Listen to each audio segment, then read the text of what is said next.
welcome to Working Lunch, the Slow Chamber's weekly series where we get to sit down with key community leaders and hopefully enter the last few hours of our work week and start feeling a little more connected in these isolating times. I'm Jim D'Antona, President and CEO of the Slow Chamber, and today you'll get to learn a little bit more about a person that's leading big changes in our community, Wendy Wendt, the Executive Director of First 5 Slow County. First 5 is an independent public agency created in 1998 by California's Proposition 10, which added a 50-cent tax on tobacco products. This revenue provides a dedicated source of funding for programs that serve children from prenatal development through age 5 and their families. From health to education to family support, their work intersects all aspects of life for children ages 0 to 5.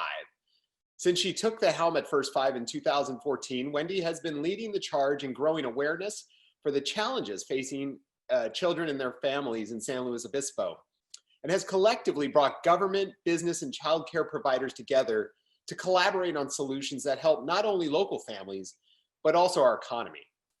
We will be talking about what a family-friendly workplace looks like in a post-pandemic world, the myriad of initiatives First 5 has contributed to in just the past few weeks, and get her perspective on the outlook for children and families. I'm so looking forward to talking to Wendy about all of the amazing work she and her team are doing, but also want to hear about her time in Leningrad, which tells you how long ago it was, and Siberia, and how she transitioned into the work she's doing today. Thank you so much for being here, Wendy. Gosh, Jim, what a great way to round out another eventful week in pandemic San Luis Obispo County. I'm really honored to be here, especially at the end of a week where there's some hope in the air. I gotta say, I'm feeling good on the eve of Memorial Day weekend. So glad to be here with you. That's awesome. It's so great to have you here. And again, I love that energy. I'm really looking forward to our conversation, but let's start out real quick. Just where are you zooming in from today, and what are you up to for lunch? Well, I'm sitting at my dining room table, and behind me is my living room, home office of the season. And lunch today is actually brought to me by my daughter, Clea. She made me a fantastic gourmet salad with fixins from Grocery Outlet. Love that place.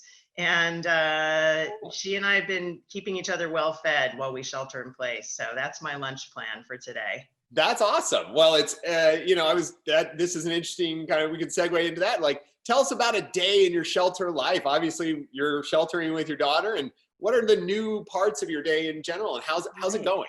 Well, it's going as well as can be expected. I have to say, I feel really blessed. I think, there are certain sectors and certain kinds of jobs, first of all, where we as essential workers are still going to work every day and able to continue our jobs. And my heart goes out to people who've had to stop that during this time. So I'm hopeful that everybody gets back to work. But as far as my life is concerned, First 5 as an office went to a virtual space pretty much right away after the, March 14th, I believe. And we've pretty much been working from home. So I've had a work from home set up now along with the rest of my staff. I probably go into the office 1 or 2 times a week, but mostly have been staying close to home. And I have 2 college-age kids who, at least most of the time, are staying with me. And my daughter is a UCSB student, so she's in the virtual quarter and working hard. And then my son is part-time at Cuesta College, taking a geology class and a ceramics class online. Ceramics online is an interesting adventure. And then he also is on staff at Mountain Air Sports. So I'm thrilled to report that he's back at work and helping out with the grab and go curbside service that they have at Mountain Air. So the 3 of us are keeping each other, afloat, fed, entertained. So it's going okay. That's awesome. And so, but interesting, how does one do a ceramics class or at virtually or at home, or what are the pitfalls of that? You ask an interesting question, Jim. I mean, geology online, I can see that, but ceramics online, when Samuel told me that that's what was going to happen, I thought, how on earth is this going to work?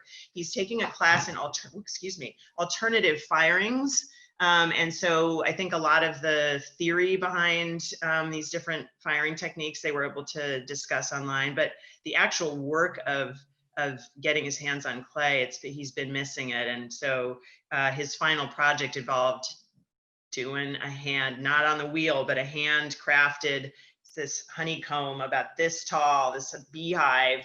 And I was at my home office space the other day, saw him out on our hot tub cover, finishing up with slip and ropes of clay on the hot tub cover. So, you know, you do what you can, Jim. And now my house is covered in clay. Every doorknob, every floor surface has little splatters of clay, but I love it. He's doing what he's got to do. And as having been a college age male, I'm sure we're very good at cleaning up, right? Yeah. Oh yeah, he's terrific. Eventually the house will be clean, but right. The creative spirit is here in my home. So honored to have been a witness to that.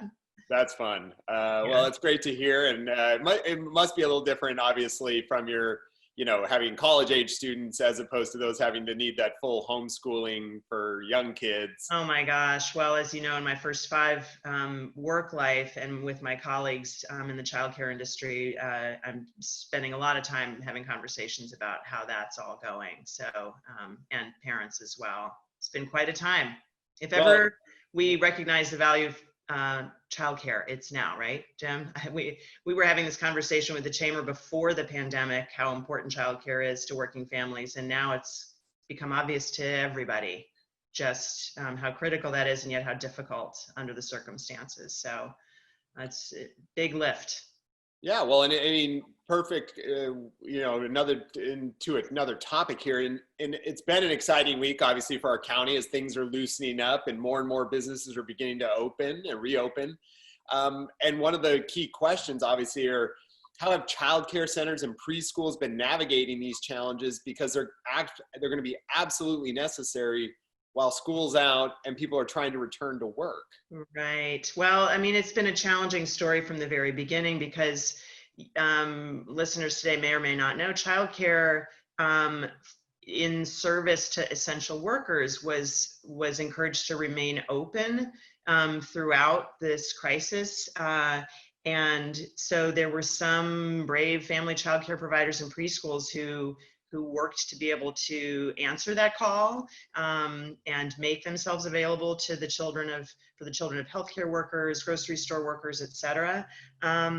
The challenge, of course, was that it in the beginning didn't feel safe for childcare businesses to do that, right? So to ask of their employees or to ask a family childcare business to stay open under the circumstances before we had access to PPE, before we knew sort of what was happening with the virus, that was a scary proposition. And families, quite honestly, even if they had the opportunity to send their kids out of the home, were reluctant to do that. So there were some really incredible efforts in the beginning stages of the shelter in place to keep some centers and some family childcare homes open.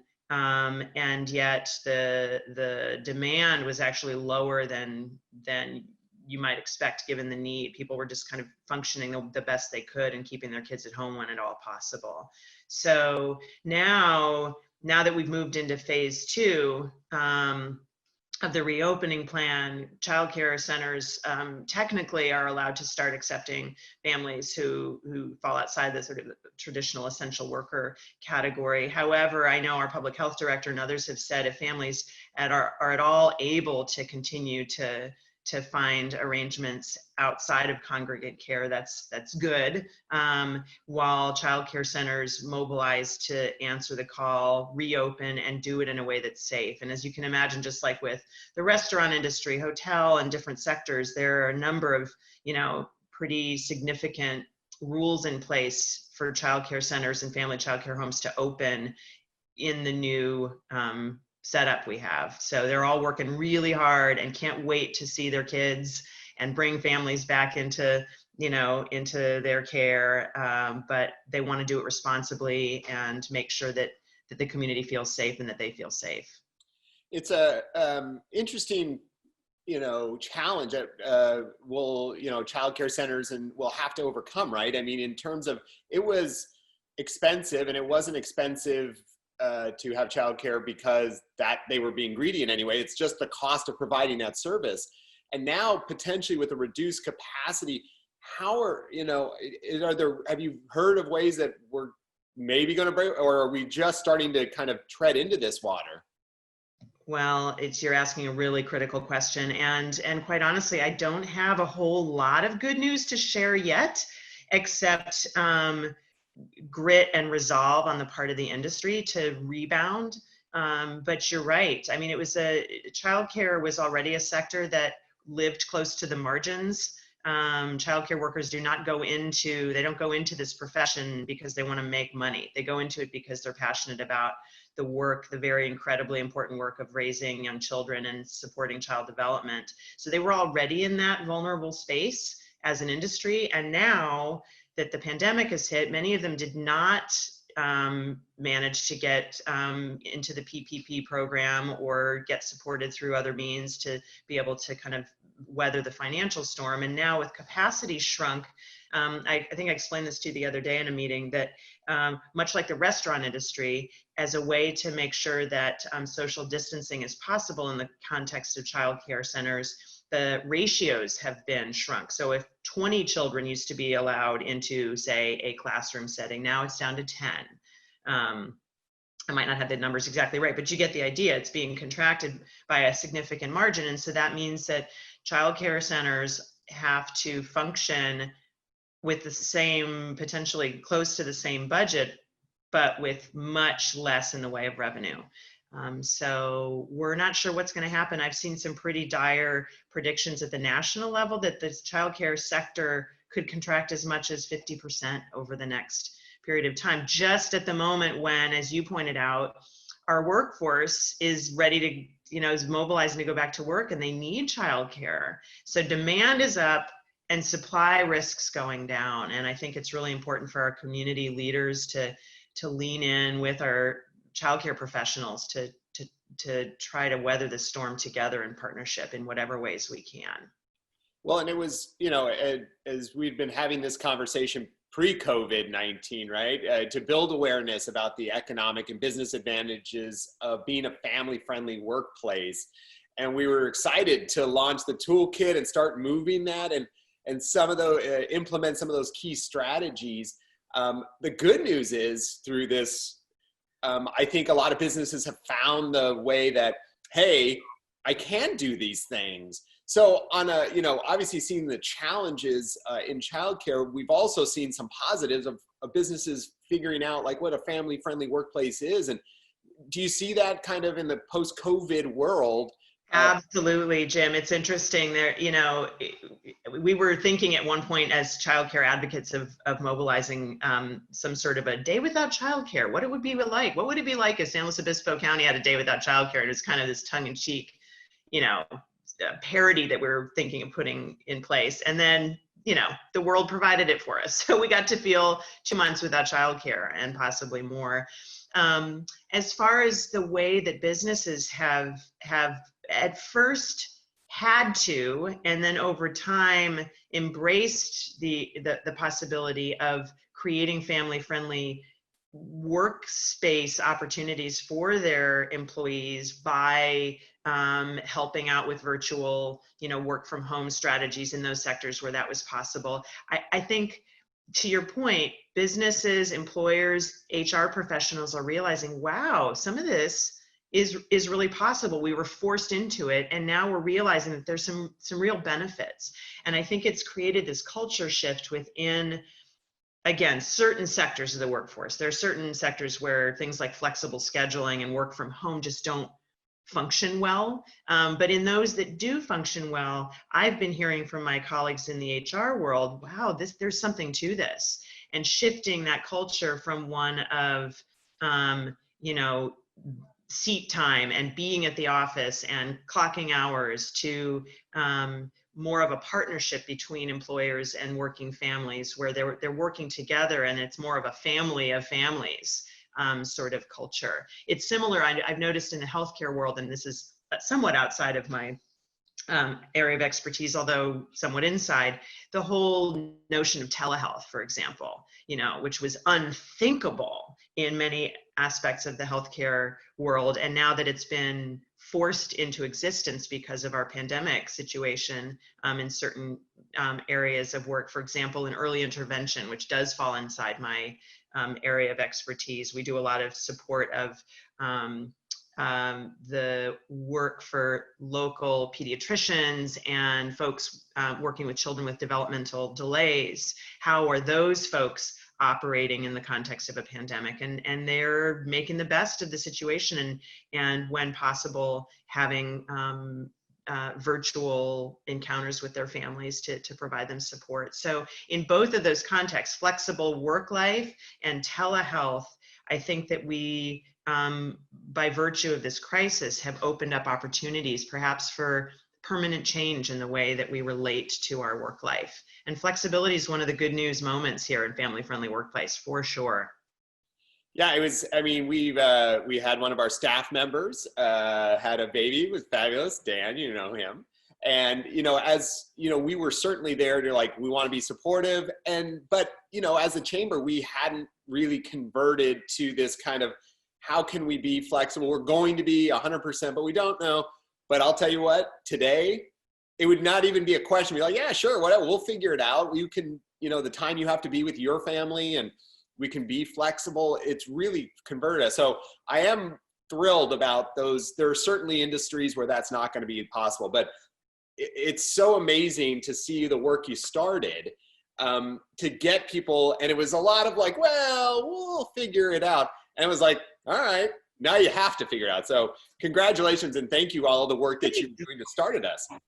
Well, thanks, Jim. And I have to say, one of the things that we talked a lot about with the Family Friendly Workplace conversation pre-pandemic, and we're mobilizing to restart it now that we've sort of seen the way things are going, and we have a little more time to think about where we're headed long term as a community, as a business community, is that Family Friendly Workplace can take many flavors, and it can activate different sorts of approaches, whether it's flexible time, support for childcare, family leave, lactation accommodation. There's a whole bunch of tools that fall under this umbrella of Family Friendly Workplace. But the one common denominator is a culture of support from within an organization, whether it's a restaurant, a hotel, a chamber of commerce, a government organization, the culture of mutual respect and partnership between employers and working parents, and understanding that life is so much bigger than my 9-to-5 job or my shift job. And so the pandemic, I think, has really brought that home for everybody, regardless of sector and ability to be officially flexible or work from home. And I would really hope that, like a lot of those conversations I think we've all been having, what do we take from this crisis and turn into an opportunity or a permanent behavior change? I would hope Family Friendly Workplace is one of those things that we look back on this pandemic and say, that's when we learned how to do this. That's when we became a family friendly culture. I think that is a great statement. And I think it's so, I think you're exactly right. I don't, you see groups already like Twitter and others who are already huge companies moving to that. I really hope that continues. And I know that the business community, obviously, you talked a little bit about the other things that First Five does, because obviously the business community, we're most familiar with your work as it intersects with working families and child care. But you really do so much more. Can you share some of the initiatives that have arisen in response? Absolutely, yeah. So you mentioned that First Five came into being in 1998. It was a state voter proposition. And in that statute, First Fives are charged not just with focusing on early learning, which kind of fits in the childcare conversation, but we're also charged with focusing on family strengthening and child health and development. And so the work around childcare, I see being both within early learning and family resiliency, because it's about helping families have the supports that they need, whether it's from their childcare provider or their employer or their doctor or their mental health provider, to help them be the best parents they can during those early years of life. So those are always the three pillars on which First Five agencies statewide sit. And during the pandemic, we've had both the honor and the challenge of working in all three of those areas. I'll just kind of touch on two other initiatives that have been top of mind during the pandemic. In the category of family resilience, we opted to activate additional first $5 during the fund, during the crisis, that we titled Emergency Response Funding. And we teamed up with the Community Foundation of San Luis Obispo County and their Disaster Support Fund, which I think many of your listeners will know has been issuing weekly grants to nonprofits in the community that support basic needs of vulnerable families in vulnerable situations. So the food bank, the homeless shelter system, CAPSLO, Family Support Division, the Promotores Collaborative, et cetera. And so first $5 have been commingled with a disaster support fund. And in cases where organizations are supporting the needs of children, young children and families, our dollars are helping to be leveraged against the disaster support fund donation. So that's been a really exciting and meaningful partnership with the Community Foundation. As an adjunct to that, we've also gotten into a conversation with some local community advocates and families and organizations who work with undocumented and mixed status families in San Luis Obispo County who are outside of many of the fiscal stimulus supports that are coming to other individuals, either through the stimulus checks or unemployment. And so there's a mobilization of what we're calling an undocu support effort to help undocumented families be able to access supports, and it's indirectly connected to the Disaster Support Fund. And then as far as child health and development, we've been very involved in getting a new initiative mobilized called Help Me Grow, which is looking at early intervention and early developmental milestone supports, both with pediatricians and providers of services like speech and language, occupational, physical therapy for young children who are facing developmental delays. And it's interesting, while parents are sheltering at home with their kids, they're spending a lot more time observing their developmental milestones, and they're very interested in getting more versed and more literate in what it means to support and reinforce and enhance your child's developmental progress through early childhood. So that's been an exciting partnership that we've maintained through the pandemic and will continue with Dr. Bravo's office and Community Health Centers of the Central Coast and a number of other organizations, Martha's Place, County Public Health, et cetera. So it's exciting. And we have not stopped that work during the pandemic. That's amazing. And that's why this was such an interesting conversation for, knowing you a little bit, but you also are partnering with all these different groups and having your fingers in a lot of different places. And you were just about to kick off a partnership, I think, with the county, the city, and Cal Poly and the school district. Yeah. Where does that project stand? Right. Well, so that's back to our original theme today, the childcare piece. As you mentioned, it's been at least a couple years that community leaders, both in the public and private sector, have been raising their own awareness and knowledge about the challenges and opportunities to expand capacity in childcare. And some of our public sector leaders stepped in to a shared project about 6 to 8 months ago, and now we're just starting to activate it, and that is to commission a study of our childcare capacity in San Luis Obispo County, look for possible initiatives to move forward that would build the number of quality affordable opportunities for families to access childcare in this county. And, as irony would have it, we were a little bit slow to get started on the project, but our team that's working on it, Cal Poly, the city, San Luis Coastal, and the who am I forgetting? City, county, San Luis Coastal, and Cal Poly. We all kind of patted ourselves on the back the other day. Well, it's a good thing we delayed it a little bit, because if we'd done this study and then the pandemic had hit, we would have had to start all over again. So the time is perfect, actually, to bring in some outside expertise and really take a good, deep look at this. We're excited.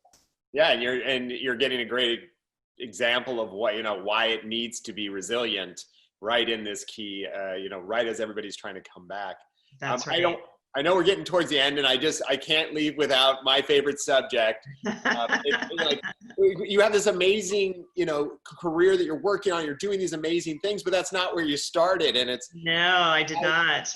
I love the story of how you're a language teacher, but not Spanish, not French, not, what language were you? I was a Russian major in college. I was a bit of a glutton for punishment, and I had failed pretty miserably being a French and Spanish student in high school, and went to college thinking, okay, language is not for me, foreign language is not for me. But by sophomore year, I decided, okay, that's silly. I need to try it. I need to try this. So I chose Russian. Why not? It was towards the end of the Cold War. It seemed kind of, I don't know, it seemed daring, to take on a new language like this. And as it turned out, for me and my brain, learning a language that had a completely different alphabet, not a lot of crossover with words that sound like English, I was able to learn it from scratch. And it turned out to be, one of the best decisions I've ever made, because it launched me into this incredible adventure that involved both career and personal journeys, as, like you said, a Russian teacher in America and an English teacher in Siberia. And it was wonderful. And I ended up moving on from that career, and I don't look back on that either with any sort of regret, because it led me to First Five in the work I'm doing now. My Russian's a little rusty. All my books are in the attic. I sometimes think, and inspired, by conversations like this with you, I think, maybe that's what I should be doing during the pandemic, is, pulling those books back down and trying to re-energize my Russian brain. Maybe I will. We'll see. Yeah.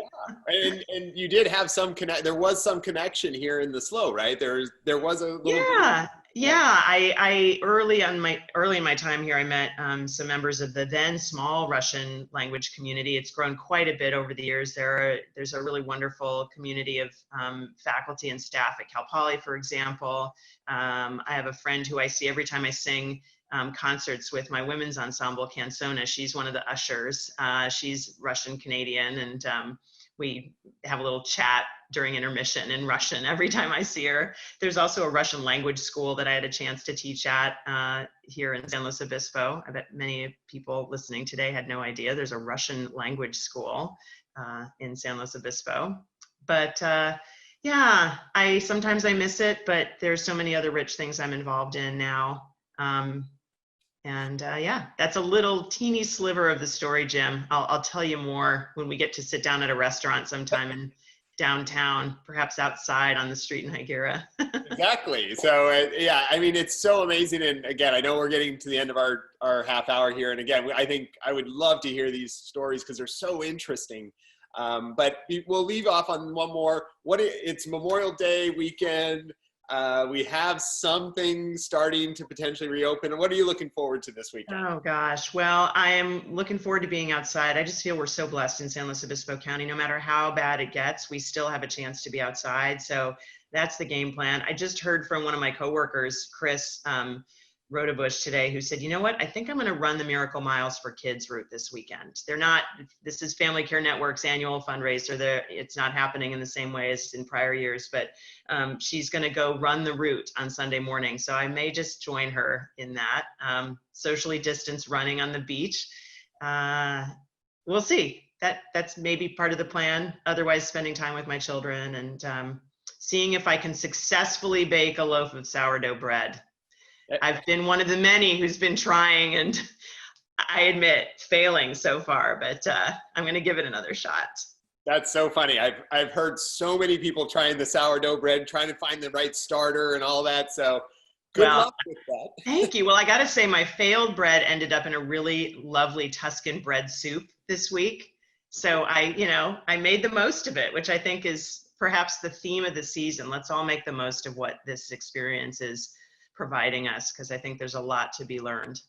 Oh, I think that's a fabulous place to leave off. Wendy, thank you so much for eating lunch with us. For all of you that joined us, we hope to see you next week, same time, same place, when we talk to our Farm Bureau CEO and bourbon connoisseur, Brent Burchett, about how national challenges with meat processing are impacting SLO, how farmers and ranchers are adapting in the face of COVID, and what's it like being a relative newlywed sheltering in place. So let us know if you'd like to have a working lunch with who we'd like to have a working lunch with by sending an email to slochamber@slochamber.org. we wish everybody to have a wonderful Memorial Day weekend. And Wendy, thank you again for being with us today. Oh, Jim, it's been a pleasure. Thanks so much for having me. Have a good weekend, everybody. Bye.